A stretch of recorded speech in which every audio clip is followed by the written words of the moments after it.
Hey my friends, welcome back to Staying Strong for Marriage. This is a YouTube channel dedicated to helping people go through marital separation or divorce using Christian principles. If that's your situation, do not despair, hang in there, stay strong. I know it's just brutal, it really is. I'll try to make a channel that will help you go through some of the worst, darkest days, how to recover, and just how to find God in the midst of it all. There's a scripture that I wanted to share, and it's from Proverbs 22, verse 3. I'll read a couple versions, but before I do so, basically the idea is that, look, we're in the high season of divorce, so if you're familiar with the statistics, basically a ton of people file for divorce right after the summer and right after Christmas. So let me throw this verse at you. From the NIV, it says, "The prudent see danger and take refuge, but the simple keep going and pay the penalty." Another version says it like this. It says, "The rich and the poor have this in common. The Lord is the maker of them all. Prudent see danger and take cover, but the simple keep going and suffer the consequences." Earlier today, just now, I did a reading of the prodigal son story. See, in the prodigal son story, there's this bit where it says that, the son, he takes his share of the assets, he goes off, he does whatever, and at one point it doesn't work out so well. And he kind of comes to his senses and he realizes, man, no one here cares about me. I'm in want, I'm lacking. He was alone, he was working in an undesirable job, he was far from his family, and he was in a foreign land. So the thing is I guess for folks that are thinking about leaving their marriages, I'm sure you're not going to do that for no reason. If your marriage is awful, then you want to get out, you want to have a good life, you want to have something better.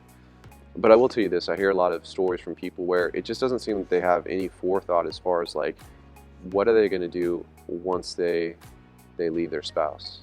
I've heard a lot of stories where it's like, well, people are, they're going to have kids, they're going to maybe be sharing custody, that they're going to be, like midlife or later, maybe mid 40s, and, maybe didn't have a great career in the beginning, don't really have a lot of options, what they're going to move back in with their parents, they're going to go back to school, live in a place where they don't want to live, have to pay for their own place, and even if the courts step in or money goes from one person to another, it just seems like I heard this story this week where it was like, it didn't sound like this individual had thought through anything besides what are the tricks and the things that I can do, what are the advices that I can get from people in order to get out of this thing and win some custody battle. But it didn't seem like there's any forethought after that. Then what? My thought is, well, on the one hand, if you're thinking about departing, maybe stop and realize, how is this going to play out for me? Because I don't think a lot of people really think it through, or at least some people are. I think the other side is if you're seeing weird stuff that happens, so this is more in line with this verse, to see the day of people approaching and taking cover, to kind of brace yourself for impact. And usually it seems like there's always tells. The thing is, if your partner starts doing really weird stuff, if you feel suspicious, you should key in on those emotions. There's something about those feelings that they're not just coming from nowhere. You're not crazy, right? You understand the world, you know how to read people. Maybe you're not the best, you're probably not the worst, you have some ability to do that. Plus, you know your spouse or your boyfriend or your girlfriend fairly well, right? You know how they are normally, you've seen them in a lot of different situations. If they're acting weird, you're going to know it. Now, the thing is, a lot of people want to try to create a covert strategy or some secret kind of, thing to do, and so they're going to try to blame you, or maybe they're going to try to, be sneaky about it.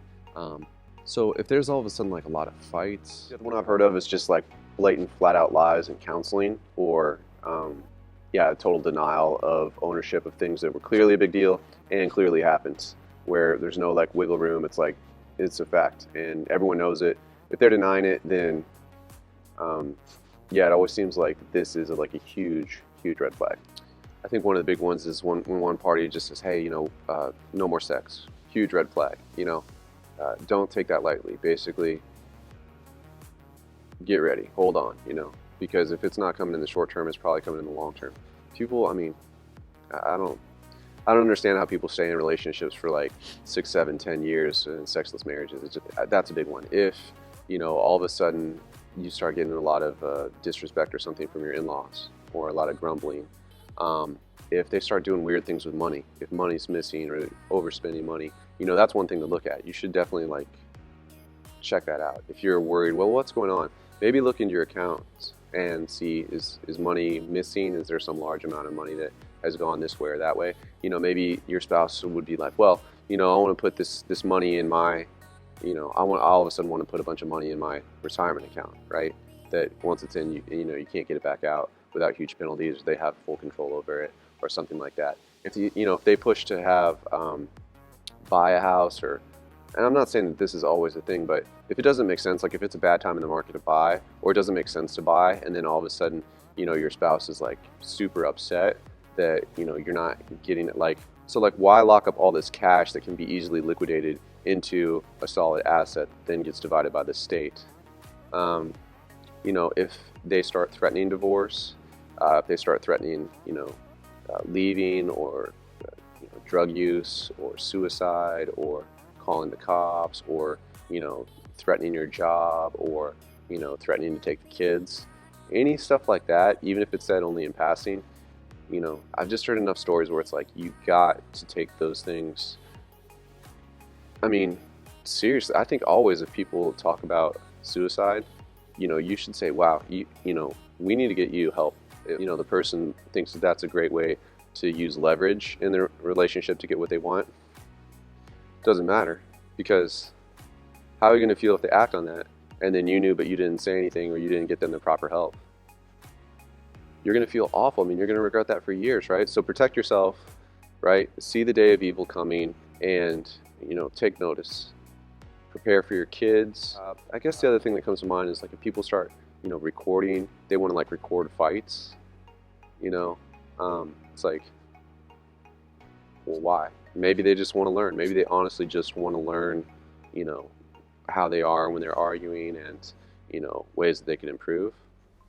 I mean, maybe not, you know, maybe it's court evidence. I guess the last thing I would just say, if things are getting really weird, I think there's a lot of wisdom in, it just depends how you want to play it. If you want to put things in writing, you walk this weird line where if you want to, you know, be transparent with your spouse, because you see things are going downhill and you already have premonition that they're going to go and get out of the marriage or in the marriage, and you want to have like a lasting testimony to them on record in email that says like, hey, I was always there for you, you know, I was always for you, I wasn't against you, the things that you said, you know, about me, or the complaints, the grievances you had, I took those seriously and I acted upon them. So in every way possible, you can leave a kind of a written record of, you know, I was all in all the way. And, you know, maybe 2-3 years down the road, once they kind of have that prodigal son experience and they realize, what the heck am I doing out here in this messed up dating market where people just want to pump and dump, where no one wants to commit, where, you know, they're never going to get married again.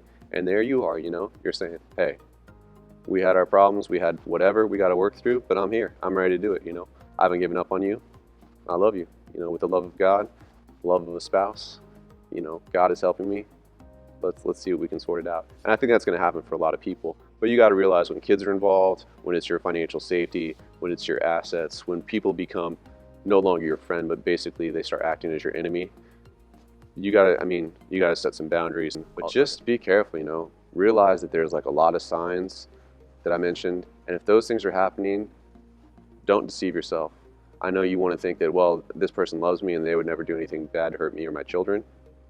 Happens every day. Happens all the time, you know. So don't think that you're in some special situation, you know. They committed to me, they're a Christian, we go to church, they, you know, they would never do such thing. Well, I mean, don't be deceived. It happens every day. It happens all the time. So you gotta be careful, not to be, you know, not to escalate things, not to make things worse. But you got to read the signs. And so I know we're right in the middle of it here, November, December. It's going to be rough. Statistically, it's going to be rough. These months and the months, next 2 or 3 months coming up, a lot of people are going to file for divorce. And so just trying to help you guys out. I'm not pro-divorce. I'm pro-marriage, pro-forgiveness. I want to see families make it. But sometimes, you know, you got to be a little bit wise about what's coming down the tube. Also, please, I mean, I'm trying to get this channel up in up in subscribers. I'm at 50. The goal of the channel is to see 1,000 restored marriages a year. Restored marriages, that means we're going to have to get a lot of views. We're going to have to really change the way that people are thinking about divorce and moving on to the next marriage. We're going to have to like kind of get to that tipping point. 1 or 2% of the society, if they kind of think about this, I think that's enough to really significantly change things. But still, I mean, 300 million Americans, 365, 370 maybe. So you're talking about like, 3.7 million people, right? It would be 1%. Or like, 7 million people would have to get on board kind of with this view in order to have a significant context in America. Run the numbers for where you live and how many people are in your country or your city or whatever. But it needs to be, it can't be, a small number of people. We need to kind of go big. So please like, share, subscribe. I think it'll pay off huge in the culture. So, all right, well, God bless you guys. We'll talk to you next time.